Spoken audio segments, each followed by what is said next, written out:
Dans ce documentaire captivant, nous embarquons pour un voyage épique aux confins de l'histoire et de la croyance.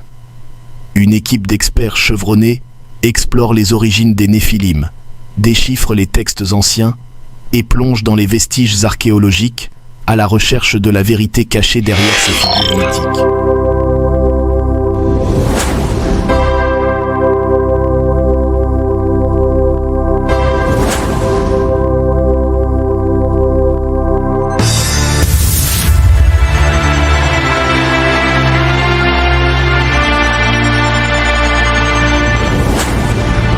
Rejoignez-nous dans une quête pour démystifier l'héritage des Néphilim, pour comprendre leur influence sur les civilisations anciennes et leur impact sur notre culture contemporaine.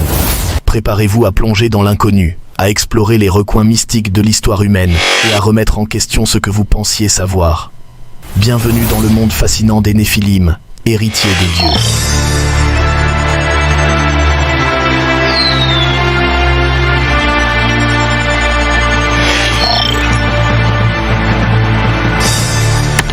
Les origines bibliques des Néphilim sont principalement liées au livre de la Genèse dans la Bible, plus précisément au chapitre 6, versets 1 à 4. Voici le passage biblique pertinent dans la version Louis II. Genèse chapitre 6, versets 1 à 4. Verset 1. Lorsque les hommes eurent commencé à se multiplier sur la face de la terre et que des filles leur furent nées, verset 2, les fils de Dieu virent que les filles des hommes étaient belles, et ils en prirent pour femmes parmi toutes celles qu'ils choisirent. 3. Alors l'Éternel dit : Mon esprit ne restera pas toujours dans l'homme, car l'homme n'est que chair, et ses jours seront de 120 ans. Verset 4.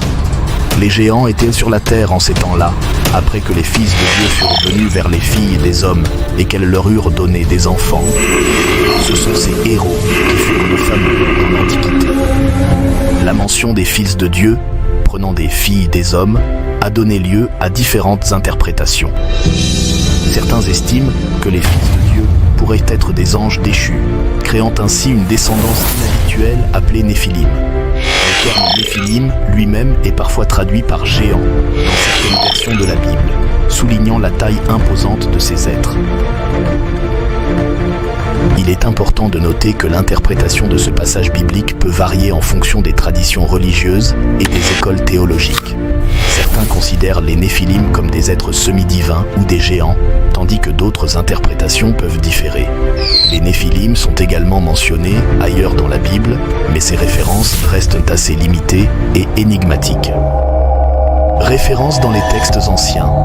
Les Néphilim sont mentionnés dans des textes anciens, tels que la Bible, les livres apocryphes comme ceux d'Enoch, et d'autres traditions religieuses. Ces références créent un lien entre les Néphilim et les croyances et mythes des civilisations anciennes qui ont influencé les récits religieux et mythologiques. Interaction entre Dieu et humains. Les histoires des Néphilim souvent impliquent des unions entre des êtres divins, comme les fils de Dieu dans la Bible, et des humains. Ce thème d'une interaction directe entre les dieux et les mortels est récurrent dans de nombreuses mythologies anciennes, créant ainsi un lien entre les Néphilim et d'autres figures semi-divines présentes dans ces récits.